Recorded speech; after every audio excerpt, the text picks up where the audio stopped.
Hello दोस्तों, good evening. कैसे हैं आप सब लोग? आशा करता हूँ आप सब लोग अच्छे होंगे।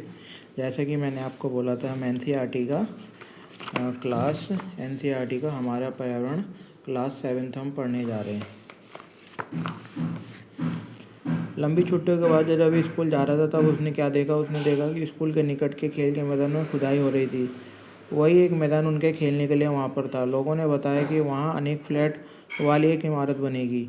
जब रवि को समझ में आया कि मुलायम घास, गेंद के फूल व तितलियाँ वह विशाल मैदान अब हमेशा के लिए नष्ट हो चुका है, तो उसकी आंखों से आंसू छलकने लगे। उसने यह बात अपने सहपाठियों को बताई। सुबह की सभा में प्रधानाचार्य ने भी बहुत उदासी कहा, देखो कैसे हमारे पर्यावरण बदल रहा है। जब मैदान पे जब वह बिल्डिंग बनने लगी है तो हमारे पर्यावरण चेंज हो रहा है। कैसे? कक्षा में पहुंचकर अभिनव ने शिक्षक से पूछा, पर्यावरण क्या है? जो कुछ भी आप अपने आसपास देखते हो, शिक्षक ने बताया। रवि कहने लगा, इसका अर्थ है स्कूल, भवन, मेज, कक्षा में रखी कुर्सियाँ, यहाँ तक कि खुला मैदान, सड़क, कूड़ा करकट, मेरे दोस्त, ये सब मेरे पर्यावरण के अंग है। शिक्षक ने कहा, हाँ, लेकिन जरा रुको, कुछ वस्तुओं का निर्माण प्रकृति ने किया, जैसे कि पर्वत, नदियाँ, पेड़, जबकि अन्य का निर्माण मानव ने किया है, जैसे सड़क, कार, कपड़े और किताब आ गई। तो इसी आधार पर इसको वर्गीकृत कर दिया गया है, जो कि नेचर ने बनाया और जो ह्यूमन मेड है। अब दो छात्र मिलकर कार्य कीजिए। अपने निकट बैठे सहपाठियों के साथ मिलकर प्रकृति और मानव वस्तुओं की सूची बनाई है। ये उनके दोस्त हैं, उन्होंने सूची बनाने लगे। तो उन्होंने सूची बनाने के बाद ये एक चित्र बनाया पर्यावरण के घटक जो प्रकृति खुद बनती है, जैसे कि जल, वायु, स्थल मंडल, जैव मंडल और पेड़ पौधे और जो भी जीव जंतु होते हैं वो सब प्रकृति के हैं। और जबकि और मानव निर्मित क्या है, जैसे इमारत, पार्क, पुल, सड़क, उद्योग और स्मारक, ये है मानव निर्मित है। मानव में कौन कौन सा आता है? एक व्यक्ति, परिवार, समुदाय, धर्म, शैक्षिक मतलब जहाँ पे पढ़ाई होती है, आर्थिक, राजनीतिक स्थिति, ये सब क्या है? मानव। कुछ जैवीय होते हैं, सजीव प्राणियों का संसार, जैसे कि पादप व जंतु, जो सजीव प्राणियों का संसार होता है। जैवीय क्या है? निर्जीव पदार्थों का संसार, जैसे कि जमीन। ऊपर से वार्तालाप से आप समझ गए होंगे कि किसी भी जीवित प्राणी के चारों ओर पाए जाने वाले लोग, स्थान, वस्तुएं प्रकृति का पर्यावरण कहते हैं।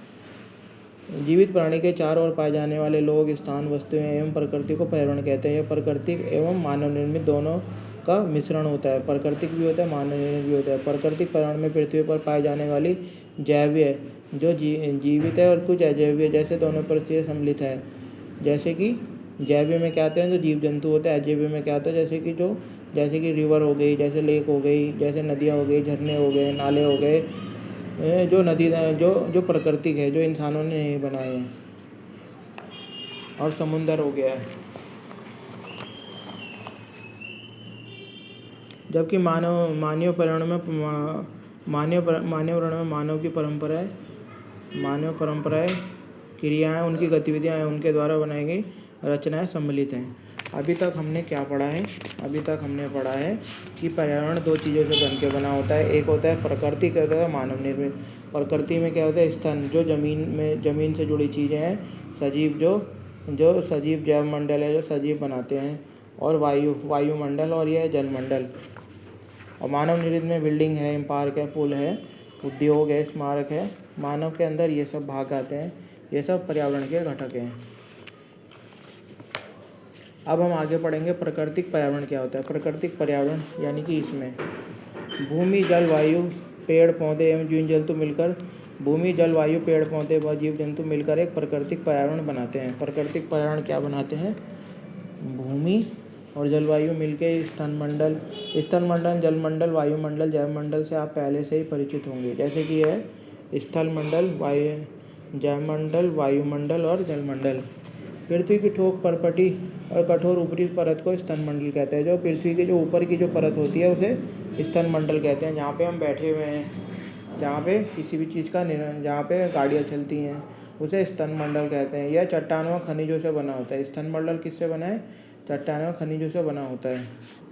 स्थलमंडल चट्टानों व खनिजों से बना होता है और मिट्टी की पतली परत से ढका होता है। यह पहाड़, पठार, मैदान, घाटी आदि जैसे विभिन्न स्थल कृतियों का होता है। ये कैसी आकृतियों का हो सकता है? या तो पहाड़ हो सकता है, या तो माउंटेन हो सकता है, या प्लेटो हो सकता है, या प्लेन हो सकता है, या वैली हो सकता है। विभिन्न स्थल कृतियों वाले जो विभिन्न अलग अलग तरीकों की आकृतियों वाला हो। एक विषम धरातल होता है। विषम माने एक तरीके से सम नहीं होता है। जो हमारी पृथ्वी है, कहाँ पे पहाड़ है, कहीं पे घाटी है, तो कहीं पे मैदान है।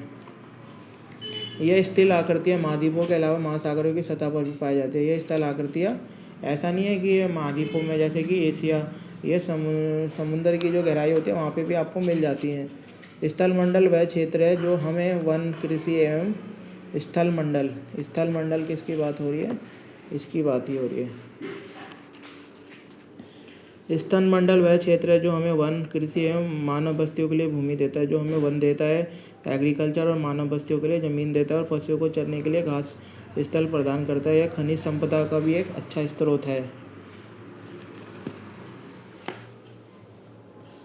जल के क्षेत्र को जलमंडल कहते हैं। जो जल का क्षेत्र उसे जलमंडल कहते हैं। जल के विभिन्न स्रोतों जैसे नदी, झील, समुद्र, महासागर आदि विभिन्न जलाशयों से मिलकर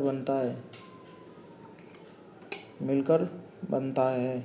यह सभी प्राणियों के लिए आवश्यक है। पृथ्वी के चारों ओर फैली वायु की पतली परत को वायुमंडल कहते हैं। जो पृथ्वी के चारों ओर जो फैली वायु की जो पतली परत है उसे वायुमंडल कहते हैं। पृथ्वी के गुरुत्वाकर्षण बल अपने चारों ओर वायुमंडल को थामे रखता है। पृथ्वी का जो ग्रेविटी होती है वह चारों ओर वायुमंडल को थामे रखता है। यह सूर्य के झुलसने वाली गर्मी और हानिकारक किरणों से हमारी रक्षा करता है। वायुमंडल हमारी सूर्य की और झुलसने वाली गर्मी से, हानिकारक किरणों से हमारी रक्षा करता है। इसमें कई तरीके की गैस, धूल, कण व जल वाष्प उपस्थित रहते हैं। वायुमंडल में परिवर्तित होने से मौसम व जलवायु में परिवर्तन होता है। पादप व जीव जंतु मिलकर जैवमंडल या सजीव जैवमंडल या सजीव संसार का निर्माण करता है। यह पृथ्वी का वह संकीर्ण क्षेत्र है जहाँ स्थल, जल, वायु मिलकर जीवन को संभव बनाते हैं।